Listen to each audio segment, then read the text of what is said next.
Merhaba Richfluencer ailesi. Bugün yine çok önemli bir konuyla karşınızdayım. Bugün yatırımcılar olarak en çok yanıldığımız ve bilinçsizce yaptığımız hataları konuşacağız.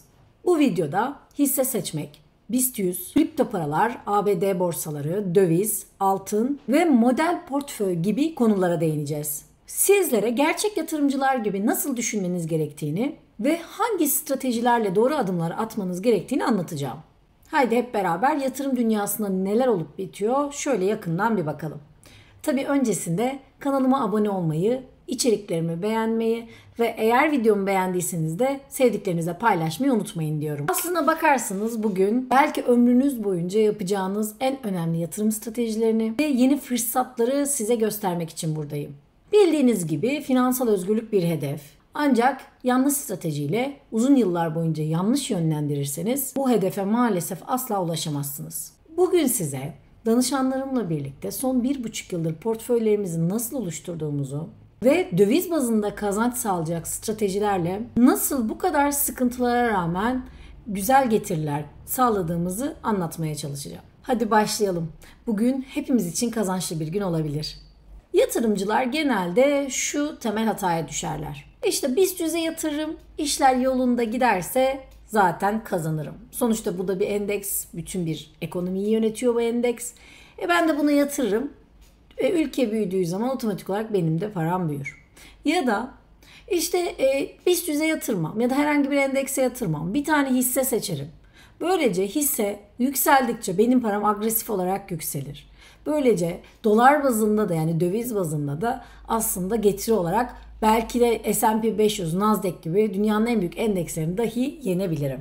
Yani genel olarak bakış açılarımız aslında işler yolunda giderse alanına sıkışmış vaziyettedir. Ama şöyle ki bu yaklaşım hiçbir zaman yatırım dünyasında gerçek karşılığını bulmaz. Çünkü bu aslında düşük finansal bilgili insanların yaptığı bir yaklaşımdır. Öncelikle hepinize önerim. Çünkü ben danışanlarıma bunu öğrettim. Siz de öğrenin. Grafiklere bakmayı öğrenin arkadaşlar. Biraz çaba sarf ettiğinizde grafikler gerçekten gayet kolay ve size birçok bilgi veriyor.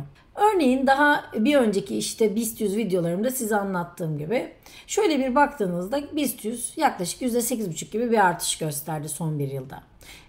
Karşılığında Amerikan endekslerine baktığımızda yani S&P 500'e baktığımızda mesela neredeyse dolar bazında %20 gibi bir artış gösterdi. Ayrıca bir önceki o BIST 100 videoma geri dönün. Dolar bazında baktığınızda bu kayba aslında BIST 100'ün son 25 yılda neredeyse hiçbir kazanç sağlamadığını orada da size detaylarıyla anlattım. Sadece BIST 100'e bakın. Son 1,5 yılda reel anlamda %66,5 aslında enflasyonla birlikte paranızı değer kaybına uğrattı. Şimdi burada şunu söylemiyorum. Ya en iyisi ABD'dir, alkışlayalım, en kötüsü Türkiye'dir, ne kadar kötü demiyorum. Şimdi size tek ve her zaman aynı şeyi söylüyorum. Arkadaşlar bir yatırımcı için Türkiye'ymiş, ABD'ymiş, Endonezya'ymış, Çin'miş, A'ymış, B'ymiş yoktur. Bir yatırımcı gerçekten güçlü, ona para kazandıracak. Ona kar fırsatlarını arttıracak. Aynı anda hakkıyla, hukukuyla, adaletiyle, güveniyle onun yatırımlarını güvenli bir yerde besleyecek doğru ülkelere yatırım yapabilir.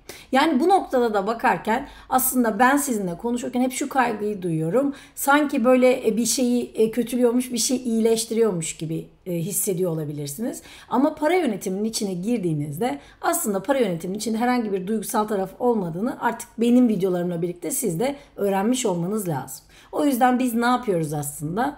Tek önemli nokta portföy yapmayı öğreniyoruz. Ve bu portföyde ne oluyor? Tekrar aynı şeyleri tekrarlıyorum ama öğrenmeniz gerekiyor. Bir vade oluyor. Kısa, orta ve uzun vade oluyor. Özellikle biz bu uzun vadeli planlarımızda ne yapmıyoruz? Tek tek hisse seçmiyoruz. Onun yerine bir model portföy oluşturuyoruz. Ve bunu da Türkiye'den ziyade dünya üzerinde yaptığımız global yatırım araçlarını kullanarak yapıyoruz. Yani genel anlamda aslında döviz ağırlıklı bir portföy yapıyoruz. Benim danışanlarımla birlikte yaptığım bir model portföy var. Bugün onunla sizinle onu paylaşayım. Özellikle hani böyle genelde bizler 40 yaşındakiler yani daha orta yaş diye düşünebilirim.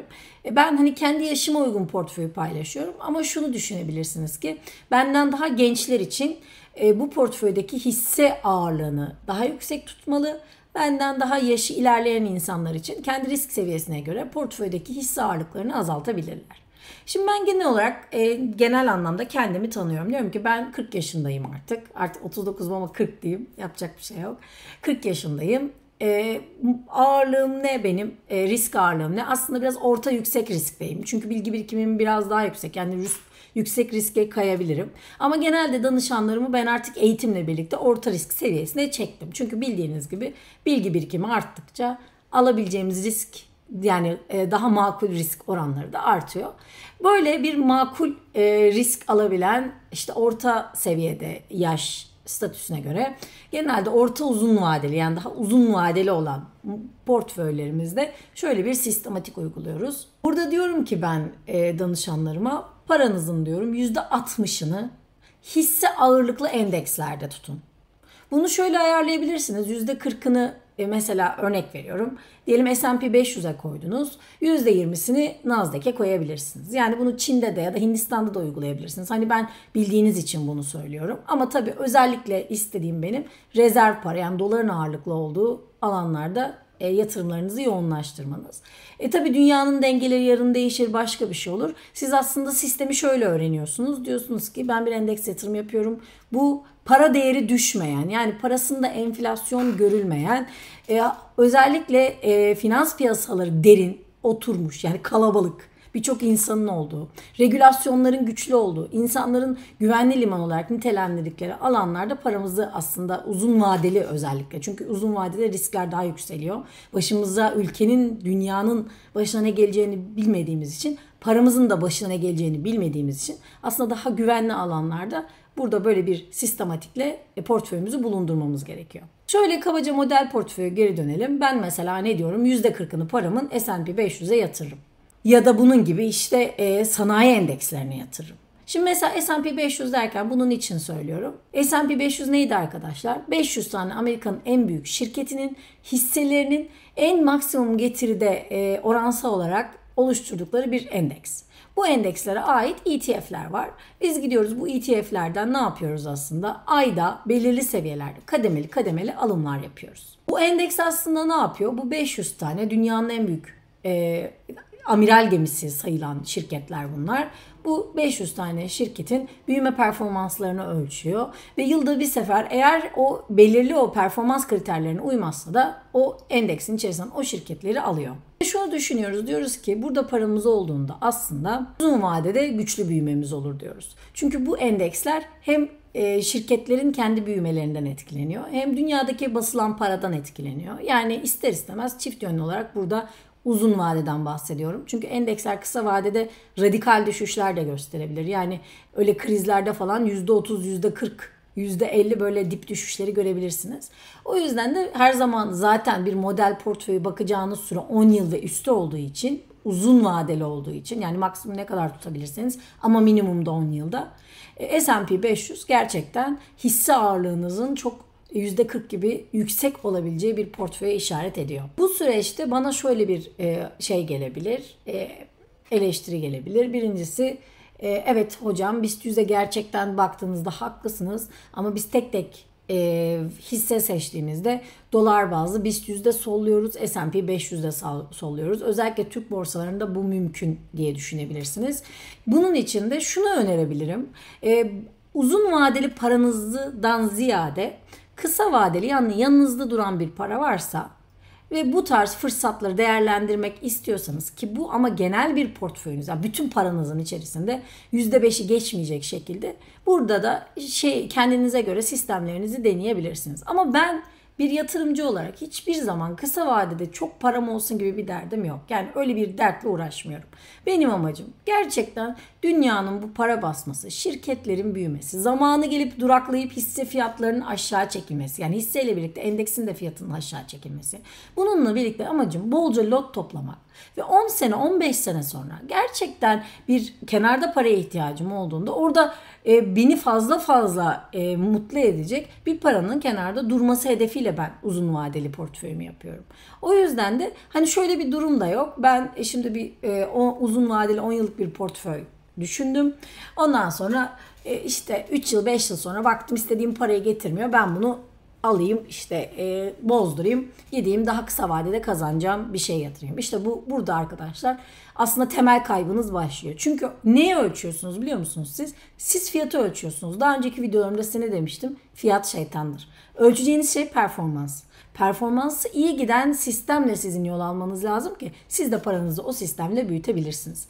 Dün mü evvelsi gün mü böyle haberlerde okudum sosyal medyada. Kadının biri işte bu dünyaca ünlü yatırımcılardan birinin telefonla arıyor. Diyor ki yaklaşık olarak işte iş hayatına yeni başladığım dönemde 18-19 yaşındaydım herhalde diyor ya da 20 yaşındaydım.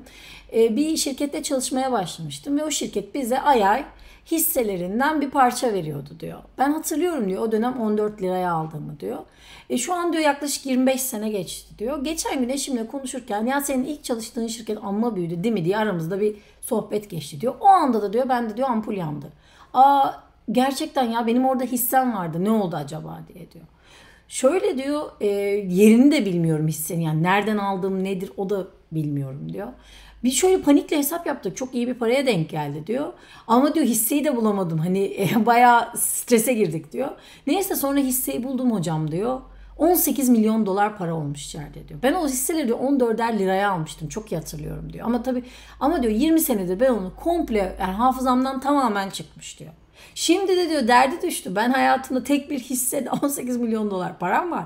Ben hayatımda bu kadar parayı yan yana görmedim. Bizim evimiz 2500 dolarla geçinen bir aileyiz. Şimdi ben ne yapacağımı bilmiyorum diyor. Hatta yatırımcı da orada işte radyo programı yapıyor. Aynı büyük bir derdiniz olmuş diyor gülüyor. Şimdi aslında hep onu söylüyorum ya. Arkadaşlar bakın fiyat şeytan. O yüzden de yatırımlarımızı vade ayırmamız lazım. Yani şu yok benim uzun vadedeki yatırımım işte atıyorum %10 getirdi ya kısa vadede ben Türk borsasından A hissesini seçtim o bana %1000 getirdi ben burada batıyorum gideyim uzun vadeli döviz bazlı model portföyümü bozayım buraya yatırayım dediğinizden işte o anda gümlüyorsunuz. O yüzden de aslında unutabileceğiniz tipte sistematik kuracaksınız. Yani uzun vadeli portföyünüzü orada aynı o kadın gibi 10 sene 20 sene unutacağınız şekilde o sistemi kuracaksınız. O kendi kendine büyüyecek, mayalanacak, tohum olacak, ağaç olacak, orman olacak. Yeter ki orada model portföyünüzü bir kere düzgün bir şekilde kurun. Sonra yıllık bazda ya da 6 ayda bir şöyle genel olarak oransal olarak bakarsınız. Eğer bir yerde diyelim çok yüksek bir kar oranı olduysa belli ki orada bir düzeltme yapacak. Yani hiçbir zaman biliyorsunuz karlar uzaya kadar gitmez. Orada bir düzeltme yapacak. O zaman ne yapacaksınız? Oradan aslında biraz nakit kar realizasyonu yapıp o düzeltme yapacağı yerden düşük olan bölüme aktarıp ama yine uzun vadede portföyünüzü az sonra anlattığım bu model portföyde yine oransal olarak aynı şekilde devam ettireceksiniz. Aslında uzun vadede başarının sırrı tamamen bu mantıkta yatıyor. Yani çok da zor bir şeyden bahsetmiyoruz.